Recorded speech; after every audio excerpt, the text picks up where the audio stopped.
Amazon sold $717 billion of stuff last year. And the part of Amazon you actually use, the store, barely makes a cent of profit.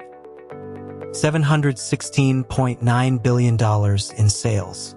Yet the online store on its own runs on margins thinner than a corner shop.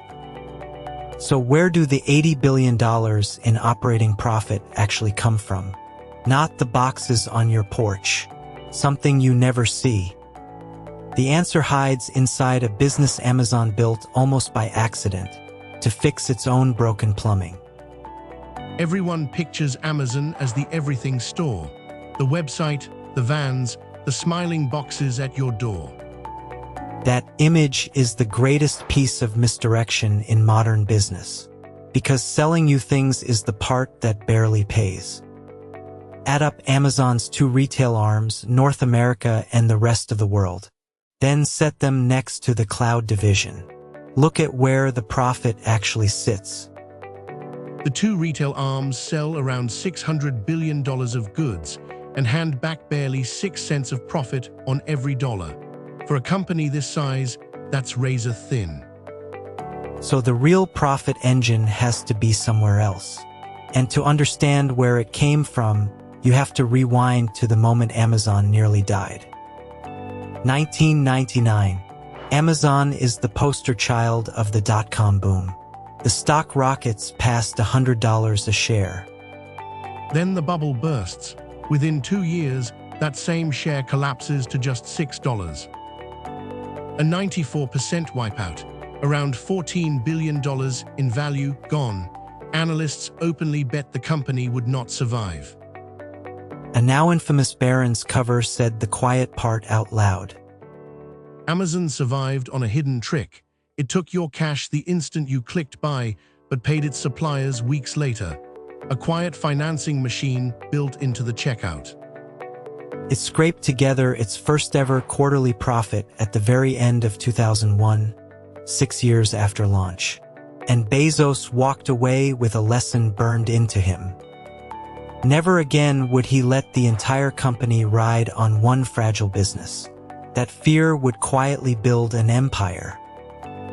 Around the same time, Amazon tried to let other retailers build online stores on its technology.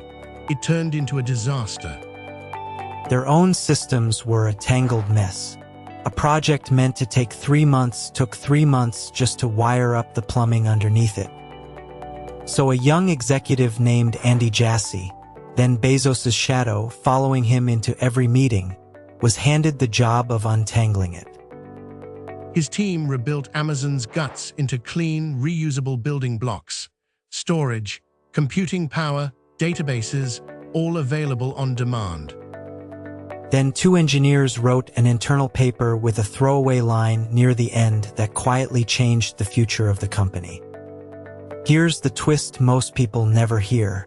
The most profitable technology business of the decade was not some grand master plan. It was Amazon renting out the spare plumbing it had built for itself.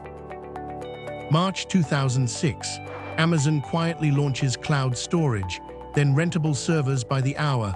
Almost nobody notices. But startups pounced. Instead of buying racks of servers, they rented Amazons by the hour.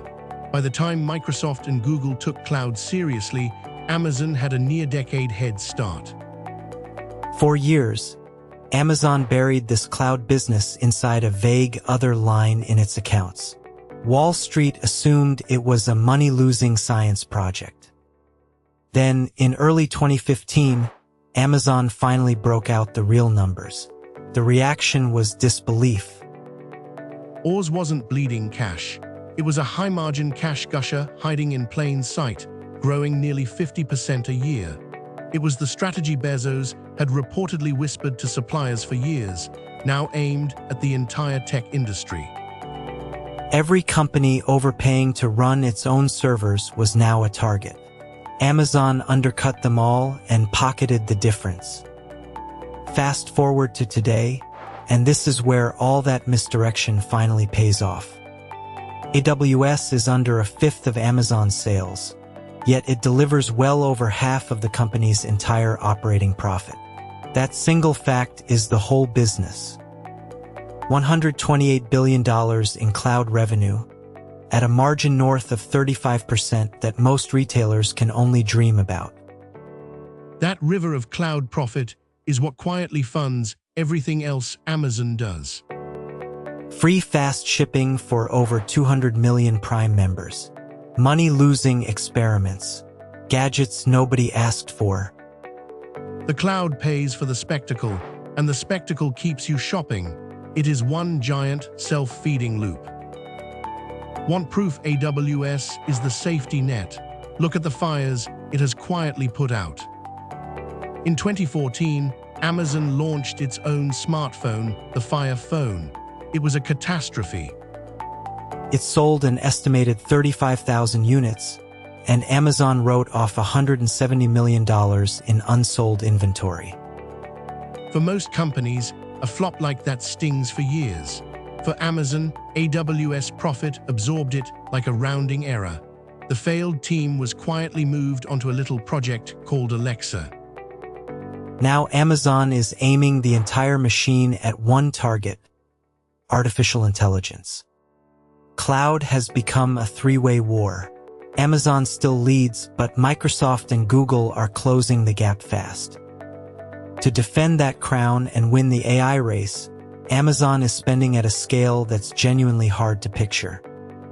Its capital budget for 2026 is around $200 billion. The vast majority aimed straight at AWS and AI.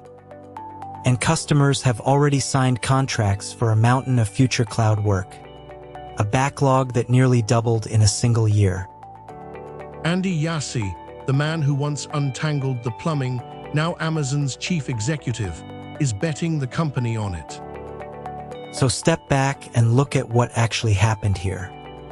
A bookstore that nearly went bankrupt built some internal plumbing just to survive its own growth, and accidentally created a money machine bigger than the store itself. The store was never really the business. The plumbing was. The boxes on your porch were always the show.